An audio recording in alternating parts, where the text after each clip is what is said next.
Hello and welcome to light of law मेरे सारे UPSI के साथियों। उम्मीद है कि आप सब अच्छे होंगे। 9 तारीख आज है। आज एक केस की सुनवाई थी और कल भी इलाहाबाद हाई कोर्ट में एक बड़े बड़े केस की सुनवाई है और इन सारे पहलुओं को लेकर के आप सबकी कुछ क्वेरीज हैं और कुछ मेरे अपने तरफ से कोर्ट अपडेट्स हैं। और साथ ही एक अच्छी चीज और है कि हाल ही में एक वायरल नोटिस जो आपने पीएचक्यू की तरफ से देखा होगा, वो डायरेक्ट ट्रेनिंग से रिलेटेड तो नहीं है, लेकिन उससे आप मेरी दी हुई इंफॉर्मेशन को ऐड ऑन करके ये समझ सकते हैं कि ट्रेनिंग आपकी कब और कब से हो रही है और इसकी प्रक्रिया कैसे चल रही है, ये भी आपको क्लियर हो जाएगा। तो उसके बारे में भी बात करेंगे वीडियो के नेक्स्ट सेगमेंट में। पहले बात करते हैं कोर्ट केस को लेकर के कि कोर्ट केस आप देख रहे हैं कि लगातार यूपीएसआई में डेट पढ़ रहे हैं, फिर नंबर ही नहीं आ रहा है। कोई डेट डलवा रहा है तो नंबर इतना 130, 140, 150, 200, 300, 400 नंबर पे केस के टेबल पे जा रहा है और फिर आप कहते हैं कि आपकी सुनवाई नहीं हो रही है।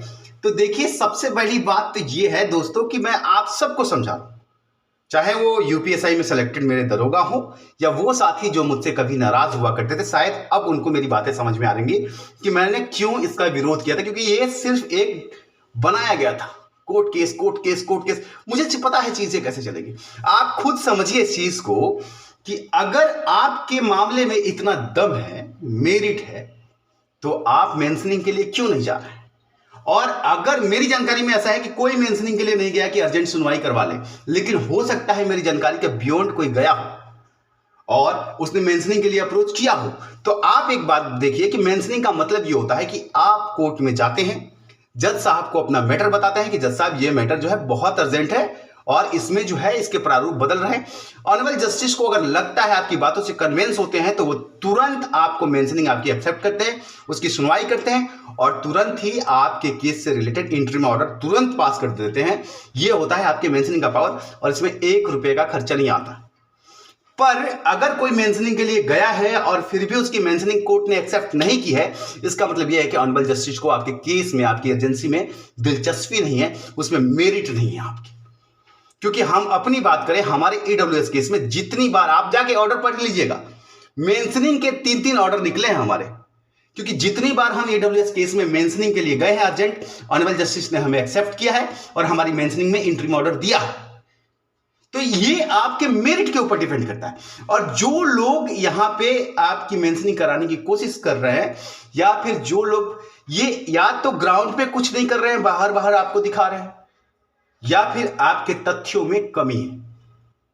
और सिर्फ एक चीज है कि हर बार एक रिजॉइंडर लगाना है, हर बार एक सप्लीमेंट्री लगाना है और उसके बेस पर एक, मैं आज किसी पे व्यक्तिगत हमला नहीं कर रहा हूं, बिल्कुल भी नहीं, क्योंकि सबको अपनी अपनी हालत समझ में आ गई होगी और सबको पता है कि हम जो चिल्ला चिल्ला के कह रहे थे क्या हुआ है। अल्टीमेट आपके पैसों का नुकसान, आपका टाइम, आपके झूठे सपने, हर चीज आप देखिए आपके लिए कैसे प्रपोर्ट की गई।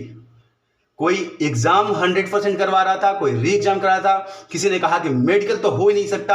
आप देखते जाइए, रिजल्ट नहीं आएगा तो डीवीपीएसटी नहीं होगी। चरण बाई चरण लोग आपको कहते गए, आपको भरमाते गए और बहुत सारे लोग जो हैं भरमते गए। लेकिन हुआ क्या? रिजल्ट भी आया, डीवीपीएसटी भी हुई और उसके बाद फिर रिजल्ट आया, फिर मेडिकल भी हो गया और अब ट्रेनिंग की तैयारी चल रही है, मैं आपको बता रहा हूं। और हर बार court case, supplementary, affidavit, counter affidavit, rejoinder, और उसके नाम पर क्या लिया गया आपसे, ये आप सोचिए। मैं इसी चीज के खिलाफ था। तो कुल मिला मैं आपको बताऊं कि 9 तारीख और 10 तारीख की सुनवाई, तो आज की सुनवाई तो हुई नहीं और कल जो इलाहाबाद हाईवे कोर्ट की सुनवाई होनी है, 99% चांसेस है कि उसकी भी सुनवाई नहीं होगी, क्योंकि लिस्टिंग बहुत लंबी है, नंबर आना पॉसिबल नहीं लग रहा है और अर्जेंट मेंशनिंग किसी ने किया नहीं है मेरी जानकारी में, तो सुनवाई के चांसेस बहुत कम है। अब कुल मिलाकर के यहां आप ये समझ लीजिए कि जब ऑनरेबल, अगर आपने मेंशनिंग की तो जज साहब को मेरिट नहीं लग रहा है उसमें, यानी कि आपके पास, क्योंकि जज साहब अपने मन से डिसाइड नहीं करते, आपकी मेरिट आपके एविडेंसेस दिखाते हैं, आपके आर्ग्यूमेंट्स दिखाते हैं और अगर उससे आप कन्वे नहीं कर पा रहे हो, दैट मीन्स कि आपके एविडेंसेस वीक हैं और इससे आपकी केस खारिज होने की संभावना बढ़ जाती है।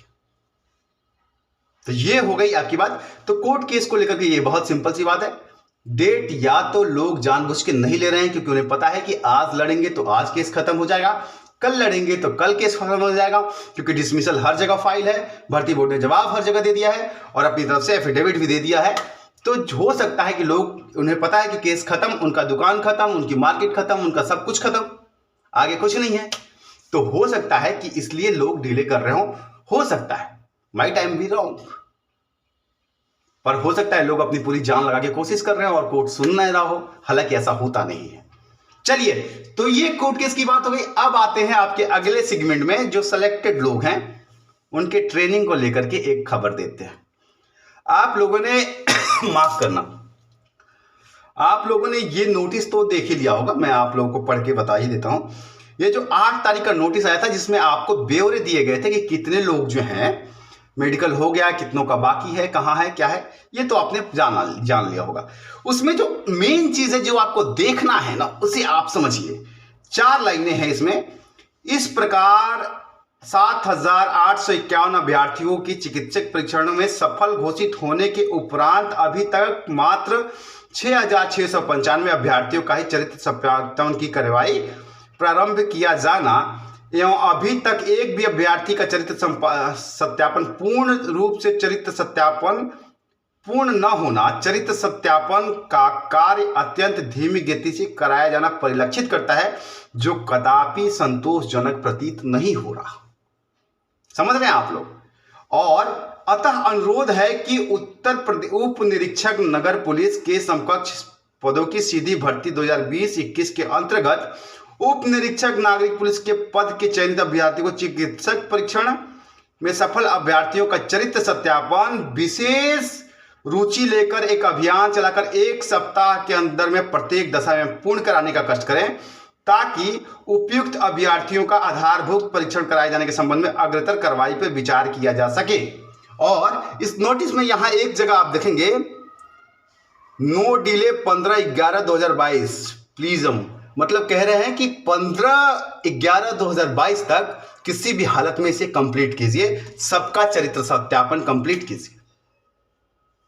समझ रहे हैं? तो इससे आप समझिए कि विभाग कितनी तेजी में आपका चरित्र सत्यापन करना पड़ रहा है। जहां भी उन्हें स्लो लग रहा है वो पुश कर रहे हैं। आदेश कोई नीचे से नहीं आया है। अगर आप पढ़ेंगे इस पे सिग्नेचर संजय सिंगल जो हैं सर, जो हैं अपर पुलिस महानिदेशक स्थापना PHQ के अपर पुलिस मतलब डायरेक्टर है ना, तो उनकी तरफ से आया हुआ है और इसलिए जो है ये थोड़ा सीरियस है। तो आपकी प्रक्रिया जो है काफी तेजी से चल रही है और इसलिए आप मान के चलिए कि 2nd वीक ऑफ दिसंबर में हो सकता है कि आपका बोरिया बिस्तर बन जाए और आपको ट्रेनिंग में जाना पड़े।